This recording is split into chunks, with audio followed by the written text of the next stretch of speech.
What could make Viking warriors, those who spread terror across Europe, tremble beside their campfires?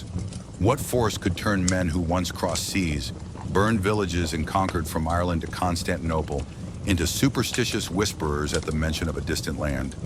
In our imagination, the Vikings embody bravery. Long ships gliding across the waves, blood-stained axes, and glory measured in plundered riches and ruined villages. Yet in the far northern reaches, where endless snow-covered forests stretch on, and winter seems never to end, there exists a story few know. It is the story of the Bjarmians, a small tribe that made even the fiercest warriors of the Middle Ages hesitate.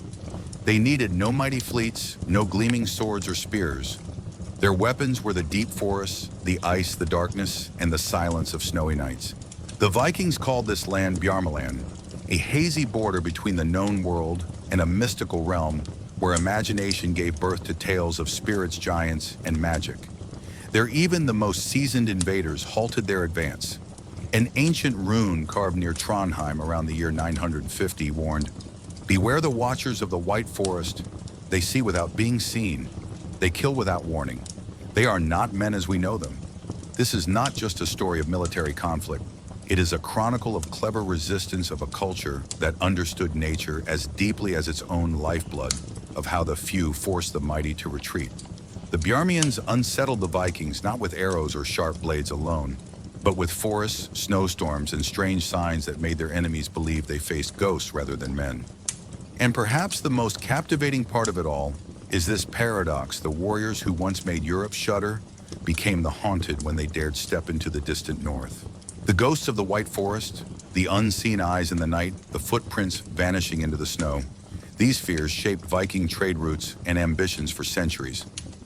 Let us begin the journey back to that frozen land to uncover the forgotten tale of those who turned Viking warriors into quiet whisperers by the fire. A story of wisdom, resilience, and how a small culture dared challenge one of the most powerful empires of its age. In the thin mist of time, the Viking Age emerges as an era where strength, ambition, and a thirst for exploration shaped the fate of an entire continent. It began in 793 with the infamous raid on the Lindisfarne Monastery, marking the dawn of a new age. An age where longships like spears upon the sea pierced deep into the heart of Europe. The Norse warriors from Norway, Sweden, and Denmark were not merely pirates. They were farmers turned sailors, traders turned conquerors. Aboard dragon-proud ships, they crossed seas, sailed rivers, and reached as far as England, Ireland, France, Spain, and beyond, to Constantinople, Baghdad, and along Russian rivers to the lands of the Slavs. Every wave they rode, every shore they set foot on was a declaration of power. From the Christian holy sites of England to the wealthy cities along the Mediterranean, the Vikings carved their names in iron and fire. Yet it was that boundless ambition that turned their gaze northward toward harsh, mysterious lands ruled by ice and darkness. Why would those who had an entire continent to plunder turn their greedy eyes toward the frigid far north? The answer lay in the promise of riches. From whispered tales at the port of Hedeby, from the gossip of Gotland traders, from rare goods, jet black sable fur, walrus, ivory, amber, glowing like honey, the north became a promised land of wealth. The Vikings were not only raiders, they were master merchants. Their trade networks stretched from northern Europe to the Middle East, and to keep those networks thriving, they hungered for the richest resources.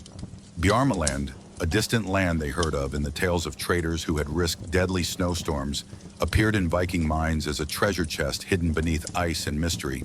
But as Viking ships sliced through northern waters, as their oars broke the misty surface of lakes, they soon discovered that not all lands could be easily conquered.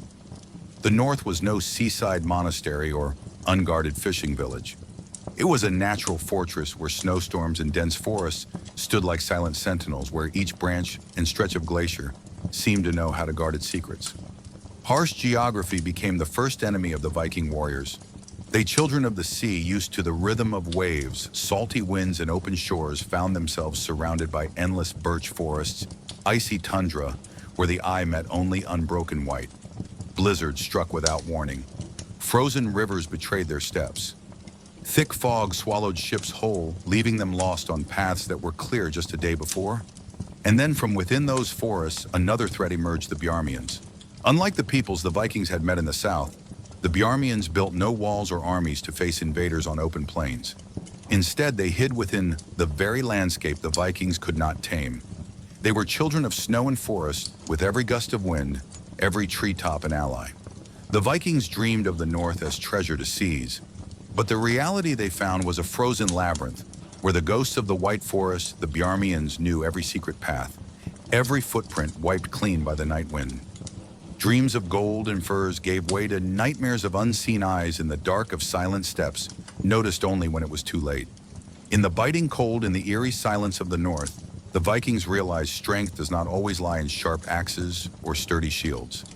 Sometimes it lies in the land itself, in blizzards, in quiet fear, seeping into the hearts of those who thought themselves beyond trembling. And so the Viking dream of conquering the north began not with victory, but with a confrontation with a challenge they had never imagined, a land of people, the Bjarmians, and a fear they themselves could not name. Imagine yourself wandering into a land that even the Vikings feared, Bjarmaland, where eternal ice embraces primeval forests and open tundras that seem to stretch to the edge of the world. While the Vikings were famous for their mighty longships and power at sea, the Bjarmians were masters of the land of deep forests and snow. They lived in the far north, what is today northern Finland, northwest Russia, and the Kola Peninsula, a natural frontier between the known world of the Norse and the mystical realm that Nordic imagination filled with tales of spirits and giants. What made the Bjarmians special was not only their rugged geography, but also their unique social structure. While Viking society prized hierarchy where honor and power were tied to bloodlines and battle deeds, the Bjarmians built their communities on greater equality. Leadership came not from birthright, but from ability, wisdom, survival skills, and spiritual prestige. Archaeological finds at settlements by Lake Onega and the White Sea show a society where both women and men could hold important roles, from trade to religious rituals.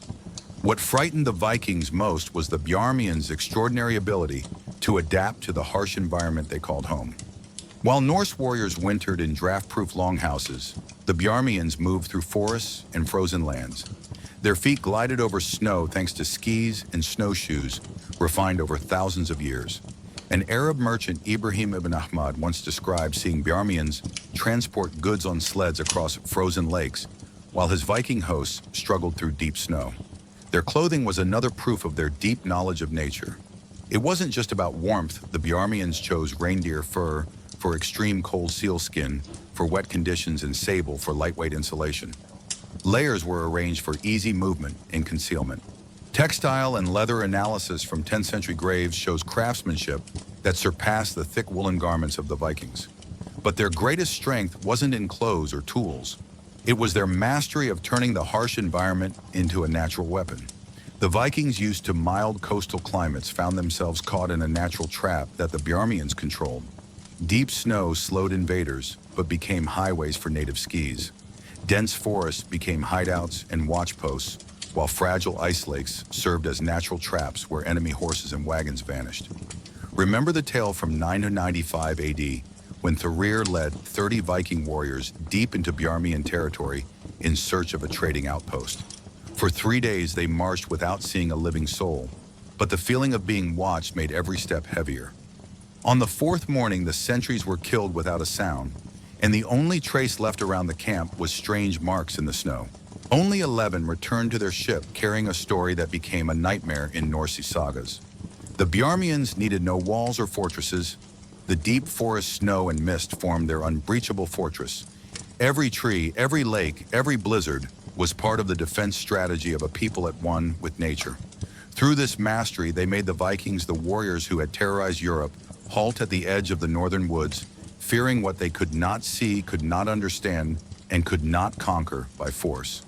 And this is only part of the story where the harsh environment became the Bjarmians' strongest ally. In the next part, we will explore how they used asymmetric warfare, stealth, and psychological tactics to turn the mighty Vikings into defeated men amid the snowy forests. Are you ready to venture deeper into this mysterious land? Imagine yourself as a Viking warrior, used to solid shield walls and face-to-face battles, now stepping into a land where the enemy never appears when you are ready to fight. This is the haunting fear the Bjarmians planted in the minds of northern invaders. In contrast to the bold, overwhelming attacks that made the Vikings famous, the Bjarmians chose asymmetric warfare, turning forest, mountains, and white snow into weapons, and turning Viking pride into a fatal weakness. From the late 9th to early 11th century sagas like the Saga of Olaf Tryggvason or Halfdan the Black recorded raids into Bjarmaland that ended in horror. The Bjarmians refused direct confrontation. They didn't gather large armies to meet the Vikings on open fields because they knew Norse strength and heavy weapons would prevail. Instead, they ambushed from the shadows, struck at night, and trapped the enemy in a never-ending game of cat and mouse. Their first tactic was to make the environment their greatest ally. In thick, snowy forests where every sound echoed and every footprint could give them away, the Bjarmians moved like shadows. Lightweight skis and snowshoes spread their weight, letting them glide across deep snow without leaving clear tracks. Viking warriors, as in Thorir's 995 expedition, stumbled through snowdrifts while Bjarmian arrows rained from unseen places. Hidden pits, secret forest paths, clever retreats over frozen lakes, all were part of the Bjarmian arsenal. They felled trees to block rivers, forcing Viking ships into narrow channels ripe for ambush as seen at the Battle of Knazaro. But Bjarmian asymmetric warfare went beyond surprise attacks. They knew that to truly break Viking spirit, they had to plant a fear deeper than any sword or arrow. After each strike, they left behind strange signs, animal bones arranged in eerie patterns, wolf tracks circling the camp with no sign of where they came from or went. The bodies of slain Viking guards were laid in ritual circles, their eyes removed, as if to say they had seen something forbidden. The tale of Halfdan the Black's 870 expedition tells how survivors swore they weren't attacked by men, but by the forest ghosts. The sound of grim drums, whispers in the freezing night, and shadowy figures among the treetops only deepened the terror. The Bjarmians' psychological warfare reached its peak with these staged supernatural scenes that made even the bravest Vikings hesitate. In the Haksbak, there is a record of the encounter 3 nights into the forest, where Vikings found the body of a scout eyes missing lying among the stag antlers, surrounded by wolf tracks leading in all directions. No sign of who had done it, only a fear that seeped into their bones. These ghosts of the forest were in fact Bjarmian warriors, trained to move silently and hide expertly with white fur cloaks, blending perfectly into the landscape. With each clever retreat, sudden strike, and fearsome ritual, the Bjarmians shook the image of Viking invincibility. Norse sagas began to mention Bjarmaland with caution, telling of bear skull sorcerers, women archers, with godlike aim and traps that could not be foreseen. The Vikings, once proud of spreading fear, now tasted that weapon in the hands of mysterious forest dwellers. And so Bjarmian asymmetric warfare was not just a victory of tactics, but a victory in the minds of their enemies, a nightmare the Vikings carried home on their long journey back. In the thick darkness of northern forests, when snow falls heavy and hides all traces, the fires of the Bjarmians blaze like the eyes of the ancient woods, lighting up mysterious rituals few outsiders ever witnessed. Imagine this in a clearing deep in the forests, Bjarmian shamans wearing masks made of bark and bone. Their bodies painted with strange patterns of pine resin and charcoal dance around roaring fires. Drums pound their echoes deep within the ancient trees, blending with the howls of those who become wolves, bears, or eagles, not just through their dance, but in spirit, as if they truly turn into beasts of the wild night. These ceremonies were not just a spiritual connection to nature. They were part of a deeper psychological strategy. Viking warriors raised in a world where life and death had clear boundaries, where magic belonged only to the chosen, were thrown into a pit of fear when faced with these scenes. One soldier of Olaf Tryggvason, after the failed 995 campaign in Bjarmaland, wrote that he saw forest folk become beasts, their eyes burning like fire, and my soul froze like ice. Bjarmian shamanic rites have been uncovered at archaeological sites near Lake Nocero and along the White Sea. Researchers found walrus skin drums stretched over birch frames marked with strange symbols in charcoal. There were masks carved from deer bone or bark, designed to cover the entire face with hollow eyes and gaping mouths like frozen screams. Ritual items such as shaman staffs, curved ceremonial knives, and talismans engraved with wolves, bears, or birds of prey were also found. To the Vikings, these rites represented a terrifying inversion of the natural order. Vikings believed in Valkyries and berserkers, but those were rare individuals. Here they faced what seemed like an entire community living beyond human boundaries. In the Saga of Egil Skallagrimsson, around 9 and 20, there is a tale of a night of horror when Egil's party was surrounded by drums and howls from the deep forest, driving fearless warriors to pray and trembling. These rituals weren't mere superstition. They were carefully designed to exploit the deepest fears of their enemies. At night, the drums and howls created the illusion that the forest itself had come alive to devour invaders. Norse warriors lost in the dark often shot arrows at invisible shapes or sounds, wasting weapons and strength. What was more frightening were the supernatural scenes staged with these rites. One example recorded in the Hauksbok manuscript tells of Vikings discovering a clearing with a circle of antlers inside which lay their dead scouts. Eyes removed, weapons still sheathed. Dense wolf tracks surrounded the scene, yet none led to or from it. Archaeological finds near the Divina River revealed tools for faking tracks and ambush traps, confirming these clever tactics. Women played a vital role in Bjarmian rituals. Female graves near Lake Onega contained polished stone divination tools, carved animal bones, ceremonial drums, and staffs shaped like animals. These women were spiritual leaders, healers, prophets, and ambush commanders. Vikings faced such women, like in the Saga of Urvar Odd, which describes a tall woman with white hair, armed with a horn bow, and carved staff leading silent ambushes. Perhaps most striking was how the Bjarmians turned their rituals into weapons of the mind. Wooden poles carved with faces and animals lined the paths, making intruders feel watched. Instruments like bone drums and horns created eerie sounds, making enemies think they were surrounded by a ghostly army. Mysterious fire, sulfur smoke, and flickering reflections on lake surfaces were all part of carefully staged effects, as in the Battle of the Sleeping Flame against Olaf the Sturentendoni 6 AD. The mix of psychological tactics and spiritual rites left Vikings panicked, lost, and broken in spirit. Warriors once proud of their courage at sea now faced terror born from the silence and shadows of the deep woods. The story of the Bjarmians reminds us that it is not always brute strength or superior technology that decides a battle's outcome.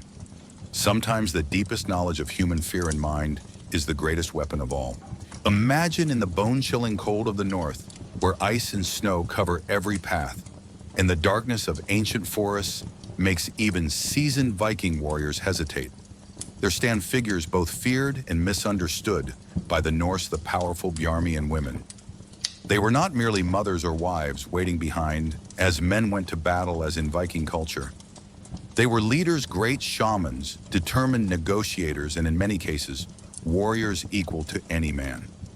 To the patriarchal Nordic mind, this was a paradox that shattered their understanding. A Viking trader who survived a journey to Bjarmaland once wrote, "They were women, yet they stood there with bows, spears, and eyes no one dared meet. They did not beg, they did not plead. They set terms, and if you argued, their gaze was sharper than any blade." This was no exaggeration. Archaeological evidence from lands around Lake Onega and the White Sea has confirmed the existence of female graves filled with weapons, shamanic tools, and trade artifacts. One of the most remarkable finds came from a grave near Lake Onega, dating to the 10th century. There, the remains of a woman were buried with an intricately carved shaman, drum a bow made from horn and bone, and a power staff marked with symbols still not fully understood. This was no ordinary woman. She was a spiritual leader and likely a warrior. Not far from there, a grave near the White Sea revealed a woman buried with a ceremonial knife-polished stone, divination tools carved animal bones, and jewelry blending Bjarmian and Norse motifs. This fusion reflects her role not only in her community, but at the crossroads of trade and politics. For the Vikings, proud of their patriarchal values, facing Bjarmian female leaders was a deep cultural shock. In their sagas, these women were often labeled witches, living Valkyries, or even ghosts in human form. Think of the tale of Urvar Odd, where a woman with hair white as snow and a youthful face led an ambush, felling Thor with an arrow through the eye, even though he was guarded by 2 shield bearers. For the Vikings, it was easier to attribute such strength and wisdom to something supernatural than to admit a mortal woman could possess them. But it was the power of Bjarmian women that truly marked the greatest difference between the two cultures. While Vikings passed power through male bloodlines, the Bjarmians seemed to place authority in those who proved wisdom, skill and leadership regardless of gender.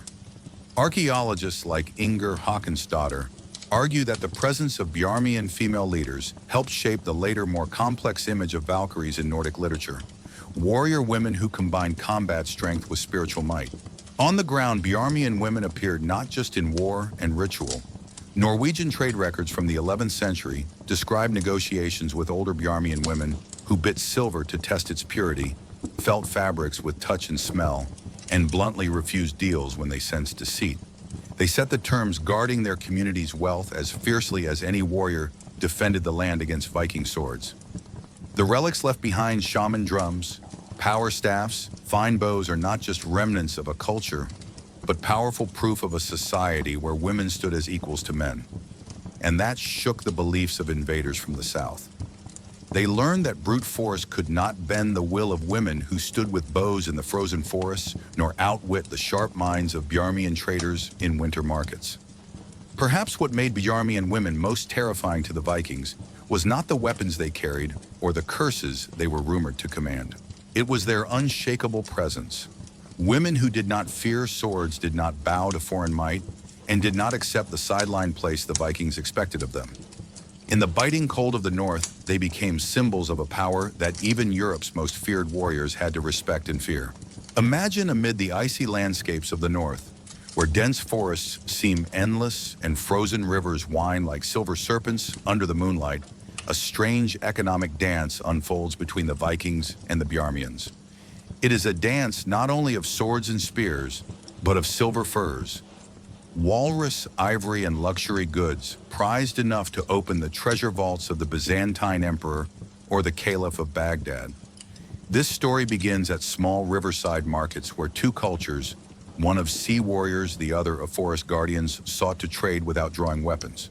Such markets, as described in the Saga of Urvarod, were held when the ice melted in early spring. The Bjarmians, arriving on sleds loaded with black fox pelts, sable, and walrus tusks, camped along the lakeshore. They traded for 9 days under rituals that guaranteed peace, no weapons drawn, no bloodshed allowed. These rites were more than custom, they were a psychological barrier that created a temporary space for trade between people who were often foes. At these markets, Bjarmian furs, especially black sable, were worth more than gold in Constantinople or Baghdad, where they lined cloaks of nobility. Walrus ivory was carved by Byzantine artisans into intricate reliefs. Amber from the region, clear as honey, encased ancient insects and became talismans or precious medicine. And beyond that, goods like chaga mushrooms, angelica roots, and beaver castoreum added to Bjarmian wealth. Ahmad ibn Fadlan, the Arab envoy who met Viking traders on the Volga in 922 AD, wrote, "From Bjarmaland comes boundless wealth, treasures desired by kings and popes alike." But not all exchanges were peaceful. There was a second pattern: indirect trade through middlemen. The Karelians, according to a Norwegian merchant's account from around 1050 AD, acted as cautious brokers. They brought furs and ivory to riverside markets, trading them for pure silver and fine cloth. When asked about the goods' origin, they avoided answers as if even naming the trap sites might anger the Bjarmians. Viking traders had no choice but to accept high prices, distant control, and no direct access to the source. Then came the most dangerous dance: trade by raid. This was no longer negotiation, but a gamble of blood. One famous example is the 995 AD raid of Olaf Tryggvason, recorded in the Saga of Olaf Tryggvason. King Olaf, with 3 longships and dreams of northern treasure, was lured into a sacred clearing. Inside the mound he broke open lay Bjarmian, trade riches, ivory, furs, amber. But that prize brought nightmares, unseen ambushes, arrows from the dark, and a bloody retreat. Only one ship returned to Norway carrying 8 survivors and haunting memories. This economic dance was driven by a powerful force: the Vikings' hunger and the Bjarmians' clever resistance. The northern lords could not ignore the value of these luxury goods as they opened doors to rich markets from Baghdad to Constantinople. In turn, the Bjarmians knew that to keep their autonomy and livelihood, they had to guard their natural treasures with both wisdom and weapons. Over time, repeated failures at raiding forced Viking merchants to favor peaceful or indirect trade. Places like Staria Ladoga became gathering points where spring markets marked a sacred ceasefire between cultures. Their joint rites of Norse priests and Bjarmian shamans sealed fragile peace. Archaeological remains show traces of such trade sites, with altars, offerings, and structures blending symbols of both traditions. Yet the shadow of conflict never fully disappeared. Even as trade flourished, the temptation of direct access to resources always tugged at Viking leaders.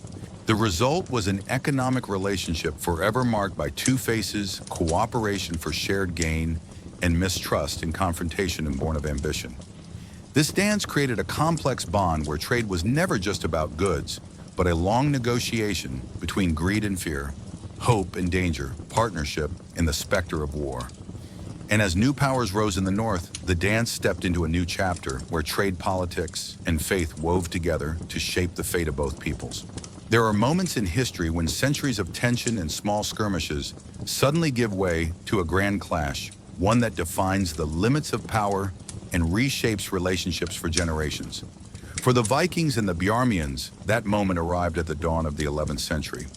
After generations of raids, uneasy trade, and psychological warfare in the shadows of the northern forests, King Olaf II of Norway, later known as Saint Olaf, launched what would become the most ambitious and ultimately disastrous campaign against Bjarmaland. This wasn't just another raid. It was a full-scale military expedition meant to subjugate a land that had long evaded Viking control. Olaf II's motivations were as layered as the northern forests themselves. As a newly converted Christian king eager to spread his faith, Olaf framed his campaign as a mission of holy conquest. But beneath the banners of the cross was the promise of immense wealth, sable furs, walrus ivory amber, and other luxuries that Bjarmaland guarded so fiercely. In late spring of 1026 CE, Olaf gathered 15 shallow draft ships and nearly 500 warriors, a formidable force for that time. Among them were some of Norway's finest fighters and a contingent of priests who would bless the conquest with holy water and prayers. The fleet sailed eastward, hugging the coasts of the Kola Peninsula before entering the White Sea. At first, the journey seemed blessed. Olaf's men found abandoned fishing villages where fires still smoldered, and meals lay uneaten evidence that the Bjarmians had evacuated ahead of their arrival. Confident that fear of his might had scattered his enemies, Olaf ordered crosses to be erected, rivers to be baptized, and settlements to be claimed in the name of Christ. Yet every empty village, every untouched treasure was not a victory, but part of a meticulous Bjarmian plan. The Bjarmians had perfected the art of strategic withdrawal. They emptied their settlements, removed valuables, and erased their tracks, drawing Olaf's forces deeper into unfamiliar terrain. By midsummer, Olaf's fleet had ventured farther inland than any Norse force before. Their ships glided up the Divina River, guided by what appeared to be providence, but was in truth a trail laid out by their foes. Then came the trap, what Norse sagas would immortalize as the Battle of the Sleeping Fires. The bait was a settlement on an island in the middle of a great lake, likely modern-day Lake Nocero. From a distance, the buildings shimmered as though roofed with gold or silver. Smoke rose invitingly from chimneys. Olaf, convinced he'd found the Bjarmian stronghold and its hidden riches, sent most of his ships to seize the prize. But as the ships approached, the illusion crumbled. The glittering roofs were bark and mica, the smoke the last tendrils from smoldering decoys. From hidden positions on the lake's shores, Bjarmian archers unleashed flaming arrows, not ordinary fire, but a sticky, unquenchable substance, an early form of incendiary weapon akin to Greek fire. Boats burst into flame, and the water itself seemed to catch fire where the mixture spread. Warriors leapt into the lake only to be picked off by waiting bowmen or dragged down by burning wreckage. To compound the disaster, trees felled across the river choked off Olaf's retreat. The Vikings were funneled into narrow channels where ambushes awaited, and as night fell, the true horror began. The Bjarmians set the surrounding forest alight, their warriors emerging with torches and weapons, their shamans beating drums and chanting to the spirits. It was a spectacle of terror designed as much to break the Norse spirit as to win the battle. At dawn, a toxic mist, perhaps sulfur smoke released through carefully prepared fires, rolled over the water. Olaf's men choked and wept, some collapsing on deck, others diving into the lake seeking relief. Fewer than 60 men aboard 2 battered ships escaped the inferno. Even Olaf survived but weakened, coughing blood for weeks. The Battle of the Sleeping Fires was a disaster so profound that no Norse king ever again attempted a conquest of Bjarmaland. Yet in the ashes of that defeat, the relationship between these peoples began to change. The cost of conquest was now undeniable, and the allure of trade began to outweigh the desire for domination. As the 11th century gave way to the 12th, the grand raids gave way to markets. Trade outposts emerged along borderlands. Bjarmians and Norse met under banners of truce, exchanging furs and ivory for silver cloth and grain. Crosses and idols stood side by side at these seasonal fairs, and both sides learned to navigate not only each other's languages, but each other's expectations. Christianity spread northward, and with it the edges of Bjarmian spiritual autonomy blurred. Some Bjarmians accepted baptism, whether from conviction, convenience, or necessity, while others clung to their ancient practices in secret. Archaeological evidence reveals mixed communities shared motifs in art and hybrid settlements, where once there had been only wariness and strife. But even as peace blossomed, the Bjarmian way of life began to fade. The pressures were many: the expansion of Novgorod to the south, the consolidation of Christian kingdoms to the west, and the tightening grip of organized trade through Hanseatic routes. No longer could the Bjarmians control the flow of northern luxuries on their own terms. Their forests shrank, their hunting grounds were claimed by others, and their sacred places became curiosities or were dismantled altogether. By the 13th century, the Bjarmians had largely merged into neighboring peoples: the Karelians, the Sami, the Rus. Their distinct identity dissolved not through the blade or fire, but through the slow tides of politics, religion, and commerce. The warriors who once made Vikings shudder became legends, their stories passed down as warnings or wonders of witches who commanded storms, of hunters who walked unseen, of people who made the wild itself their ally. Thus, the Battle of the Sleeping Fires marked not only the peak of Bjarmian resistance, but the beginning of their end as a separate people. Their victory showed the limits of Viking expansion, but also signaled that the world was changing. The age of small-scale decentralized cultures was giving way to kingdoms, churches, and empires. In that transformation, the Bjarmians left behind a legacy of resilience, ingenuity, and the enduring truth that even the fiercest conquerors must sometimes yield to those who know their land best.